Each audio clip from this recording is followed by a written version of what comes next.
If you want to survive an EMP, the first thing you need to do is assess your current location. What will your neighborhood look like 3 days after an EMP, 3 weeks after an EMP, and 3 months after an EMP?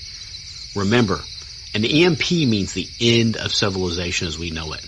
Without power, cars, or computers, we'll have no police, no grocery stores, no municipal water, no sewer services, no fire, no EMS.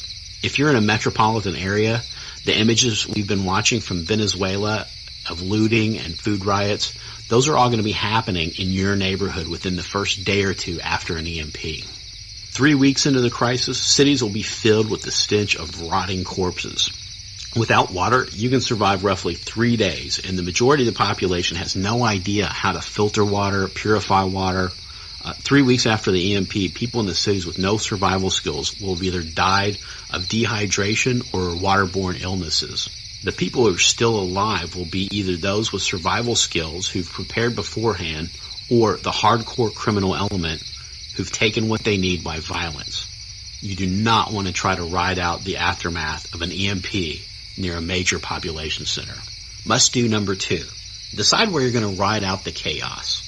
After assessing your current location, you have to decide if you're going to be safe in that location for the foreseeable future. If the answer is no, you have to develop an alternative plan.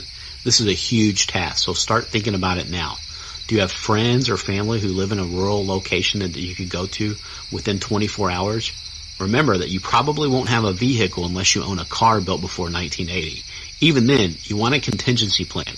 If you're planning to stay in your current home until D-Day, you'll have to bug out the second the EMP hits because your window of opportunity to get ahead of the chaos will be very short. I would expect cities to become violent in the first 24 hours and more rural areas to break down within 3 to 5 days. So if you're planning to travel a long distance, a bike is probably your best option. Make sure you're riding your bike regularly and that you're keeping the tires filled with air. Bugging out to locations more than 100 miles away shouldn't even be considered.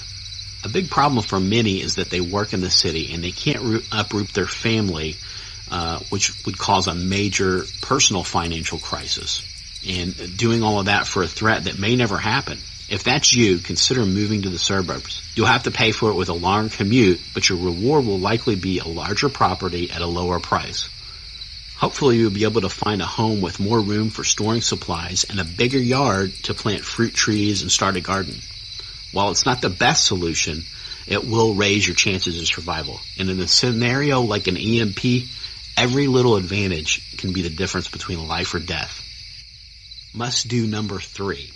Now that you've decided where you're going to ride out the collapse, start stocking that place up. If you elected to bug out to the country with friends or relatives, sit down with them and develop a plan. They probably don't want a ton of your junk cluttering up their house, but they might be open to you purchasing a storage shed and placing it on their property. You can stock up a year's worth of long-term storage food, ammo, clothing, first aid supplies, and toiletries that aren't susceptible to the climate. Since a storage shed isn't climate controlled, stick to things that won't be affected by extreme temperatures. If you stock up shampoo and it freezes outside, it's probably going to bust and make a mess when it thaws out. I did a show on food storage last week, so if you missed it, go back and listen to it for great tips on food storage. Finally, stock up on seeds of foods that grow easily in your area. Do the research now while you have YouTube and the internet. Start a small garden now, just to start learning what the challenges are that you'll have in trying to produce your own food. The learning curve is steep, and if you wait till game day, you probably won't make the cut to the 10% that survive. Must do number 4. Figure out how you're going to get water to the place where you've selected to ride out the mayhem. It's impossible to store enough water to survive long term. You have to find a reliable water source. If you're near a lake, pond, or stream, figure out how you're going to filter the water and purchase the filters and materials you'll need. If you have a well, either for your house or for irrigation, you can have a hand pump installed for around $150, everything included. That's the pump, the base, and the installation. The least reliable source of water would be a rain catch system because there you're dependent on the weather for your very survival. You can purchase food-grade 55-gallon barrels either online or from Craigslist to catch the runoff from your gutters. But this water still needs to be purified because you don't know what the birds have been doing on your roof.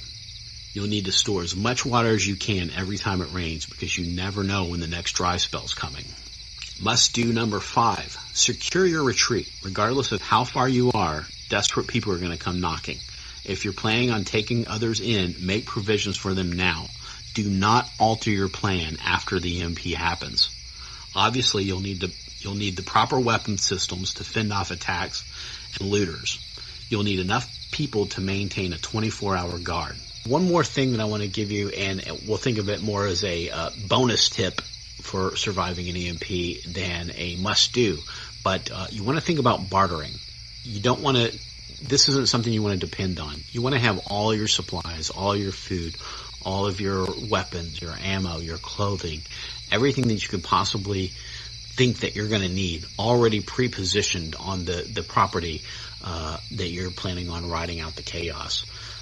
But inevitably, things are going to come up and things are going to arise that you absolutely need to survive, that either it broke or you ran out or it was stolen or it molded or it was ruined or something went wrong in your plan. So you have to have something for contingencies. And for the most part, you want to stay on that property and go out as little as possible, because every time you go out, you're taking a risk and you're putting yourself in jeopardy, you're putting your team in jeopardy. And so the safest place to be is at your secure facility and just holding down the fort and not leaving. And that's the same in just about every disaster. You want to just be in a position that you don't have to leave. But inevitably, for a long-term survival situation, things are going to come up and you need to have some things to trade. Gold and silver are great forms of wealth preservation, but those aren't really good for a survival situation, at least in the initial stages. People are going to be looking for things that they need to get by. If you look at Venezuela right now, nobody wants gold, nobody wants silver. They want rice right now. Those people are starving to death. They have, they're eating cats and dogs. The cats and dogs are running out. Unfortunately, the thing that comes after cats and dogs is typically cannibalism. So those people want food. So your number one thing that you want to stock up to have something to barter with is going to be extra food. Besides that, if you're in a community and you're depending on others for mutual defense, but they're not necessarily part of your compound or part of your team, those people might be okay to barter for ammunition with those people. But you would never want to barter ammunition with people that are outsiders that you don't know who they are, because that ammunition could very well be used to overrun your compound and take everything that you have and kill you and your family. So other things that might be barter items are going to be things like hygiene items, shampoo, razor, soap, laundry detergent, anything like that. But your primary thing is going to be food, because that's the thing that everybody's going to need. And for that first year, while people are trying to adjust and learn how to produce on their own, it's going to be very, very difficult. And if you've got extra food, then that's going to be gold in a post-collapse scenario. Water filters, that's think about the things that the EMP Congressional Commission said that people are going to die of. Anything that can prevent those people from dying are going to be things that are going to be of value for bartering in a post-collapse society. Another thing is batteries, because there's not going to be any power, and unless you've got some type of a solar generator to recharge your own batteries, that's going to be something that's going to be really, really in high demand for flashlights, for night vision equipment, or whatever, for handheld communication devices, for walkie-talkies that people had stashed in the Faraday cages, which you can make a little Faraday cage out of a metal ammo box. You pull that little rubber seal out of the top of it, stuff all your line it with cardboard, put your goods inside there, and then use aluminum HVAC tape around the seal of the top of the ammo box, and that's gonna block rays. If you put everything inside a Mylar bag inside that ammo box, that's gonna add an extra layer of protection if you wanna have some walkie-talkies and electronic devices for after the EMP. Solid-state electronics are exactly what they sound like. Devices built entirely from solid materials, and where the electric current stays inside that solid material. That means most electronics built in the last 40 years, including computers, cell phones, stereos, radios, you name it, if it has solid-state electronics in it, it's dead. Then there's the second whammy from the EMP. Just in case any electronic equipment survived the first, the electrical grid acts as a huge antenna, attracting and absorbing the EMP in an electrical surge that is much larger than the systems are designed to deal with. This flows down the power lines, frying transformers as it goes. Getting to homes and offices, it fries surge protectors before going on to destroy any electronic equipment connected to it. So even if the equipment is protected, it will still be completely destroyed. Then the EMP apocalypse starts. On that day, the first any of us notice an EMP attack is that the power is out. We try to use something and it doesn't work. No working electronic devices, no cell phones, and no portable electronics. All fried. If you're driving, your car suddenly stalls without reason. Everything just stops working, and we don't know why. We cannot see the explosion since it happened so high, especially during the daytime. People don't realize what's happening. At first, they think it's a normal power outage, and they wait for the power to come back on. They blame the batteries for their phone not working, and they think that their car just broke down. It takes time for them to understand that something more sinister is going on. Can you imagine that? Your neighbors all standing around outside, talking about the weird things happening. Not one of them thinks of an EMP because they're not trained to think that way. They think that a truck hit a power pole or something else happened, which will be fixed in short time, getting the power back on. Only you and me know that the power won't be coming back on. Really, it will be years of suffering before the power comes back on. You see, the transformers that are used in the substations are custom made and take over a year to build. The controls for the power plants are all custom built as well. The power won't be coming on because all of those sensitive electronics have to be remade from scratch, since any backups will be fried by the EMP too. A few simpler electronics may survive, but you can't tell without the grid providing power. They are essentially worthless without electricity. Everything that's controlled by electronics stops working. There are no gas pumps working. Stores aren't able to sell anything. All communications is down, and the city water is shut down as well. Whatever money people have in the bank is gone, because most of it is just electronic records in the bank's computer memory. Without the computer working, that money doesn't exist. Some days pass before the average unprepared person realizes that the power isn't going to come back on. That's when the panic sets in. They mob the grocery stores, getting whatever they can, looting whatever they can. From the grocery store lootings, panic spreads.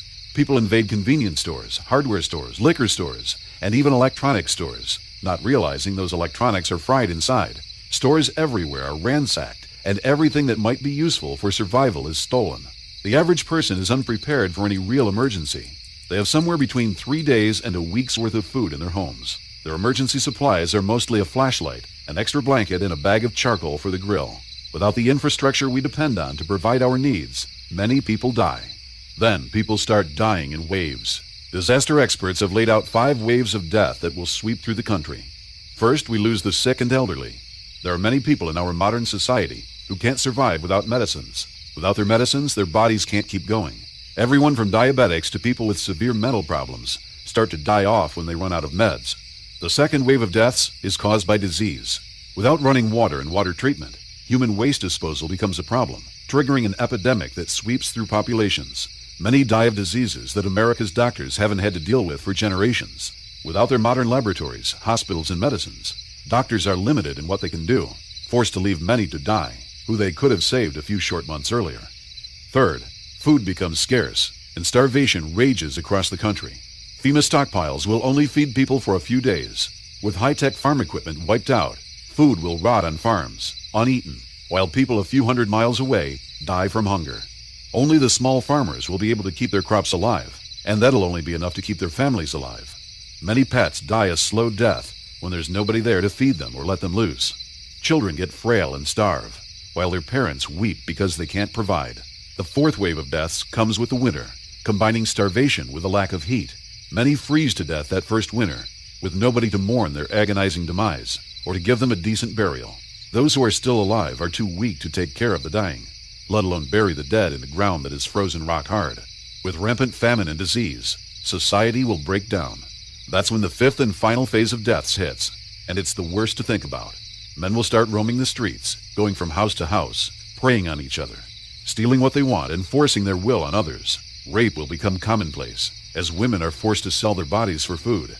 And before you say that no woman you know would ever do that, ask yourself if there's anything they wouldn't do to put food in their starving children's bellies. Desperate people do terrible things. Some people will even turn to cannibalism, eating the flesh of other human beings, seeing it as being a better alternative than dying. Gangs, criminals, and warlords will rise up, using force to steal and murder. There will also be religious cults that rise up, following one who says that he has a message from God, or even from Satan, about how this is all caused by our sin or lack of sin. Either way, the message and the messenger are all false, merely a way to manipulate the masses, to take advantage of the situation. With all these people preying on each other, the world becomes a nightmare. By the end of the first year, an estimated 90% of our population has died. Seeing how careless and unprepared more than 90% of people are, it doesn't sound unreasonable. Those that are left have reverted back to the agricultural hard life of a century or more ago. Some moved from their homes into other places, where they can raise their own food, while others turn their homes into homesteads. Some smaller communities pull together, pooling their resources and working together to survive. But these are rare. In most cases, people simply die of horrible deaths. Only those few who are prepared will survive this EMP attack. Many people expect the government to take care of them, and so they turn a blind eye to the dangers out there, especially the chief danger of an EMP attack by Iran. These sheeple are the ones who end up dying off in that first year. They believe in a group of incompetents and crooks called government that are not even prepared themselves to survive an EMP event. What makes them think that the government will be able to protect them? All we have to do is remember how ineffective the government is in dealing with disasters. When Hurricane Katrina hit, the government didn't save the people of New Orleans from the flood, from the following disease, or from the following social chaos of gangs or murderers and rapists. 7 years later, when Hurricane Sandy hit the East Coast, FEMA didn't even do one little bit better. The liberal media tried to hide this as much as they could to save Obama's face. However, we real patriots know the truth. Those were just smaller-scale regional events, not even dealing with a whole state. Think of how badly FEMA screwed up with these regional disasters, letting people drown, die of thirst, and even get murdered by thugs and gangs. Now imagine that happening in every city, town, and county in the country. Even worse, an EMP will knock out all the equipment FEMA depends on, so it'll be worse than ever. The best we can expect out of FEMA is to open up some relocation camps, more like concentration camps, and move people into them. But what then? FEMA might have millions of meals of emergency food stored in warehouses, but they still don't have enough to feed everyone. There's no way that they can. After they run out, which should only take a day or two, they'll be going door to door to steal your stockpiles to give to government officials and other important people. So the wise decision is not to trust the government to take care of you and your family. Truth is, if you see a government agent in a post-EMP world, run in the opposite direction. They'll be there to take what you have, not to help you out. When an EMP hits our country, we could pretty much count on everything that relies on electricity going out. That would put our country back 100 years or more, back to the time of our great-great-great-grandparents. Well, if they could live without electrical power and all the things that use it, then it should be possible for us to live without them too. I decided I wasn't going to give up, lie down, and give in to an EMP attack and the following chaos. I decided to make a plan of how to survive without electricity, and how to keep my family safe from the collapse a nationwide blackout will trigger. This wasn't easy, as we're so accustomed to using electricity for everything. We're also used to having a huge supply chain, which brings everything we need right to our doorstep. None of that is going to be available. I knew I needed to figure out 3 things. 1, how to keep my family fed, warm, and healthy without electricity. 2, how to make sure an EMP event will do the least amount of damage to my electronics, and how to generate my own power once the grid is destroyed. And 3, how to survive the social chaos and violence that will follow an EMP event as money disappears, grocery store shelves go bare, and people start panicking. My first step was to find the best example of people who live without electricity. I first thought of the Amish. They plant and harvest crops, build houses, and get by entirely without electrical power, right? Wrong. While most people think the Amish don't use any technology or electricity, the truth is that they only avoid public power. They still use batteries or generators to power home lighting, appliances like washing machines, and all sorts of equipment for their farms and businesses. Now, I'm not judging them for using power. They're not doing anything wrong. It's just that people have the wrong idea about them. Once I discovered the truth, I realized that the Amish are almost as vulnerable to an EMP attack as the rest of the country. So it wouldn't make sense to go live with them to learn how to survive a nationwide blackout. I had to continue my search for a real example of 100% electricity-free survival. But I'll tell you what, I'm not sure it exists anymore. Even in tiny communities in the mountains in South America or deep in Africa, people still use electronics powered by generators. It's like our entire species has become dependent on electrical power.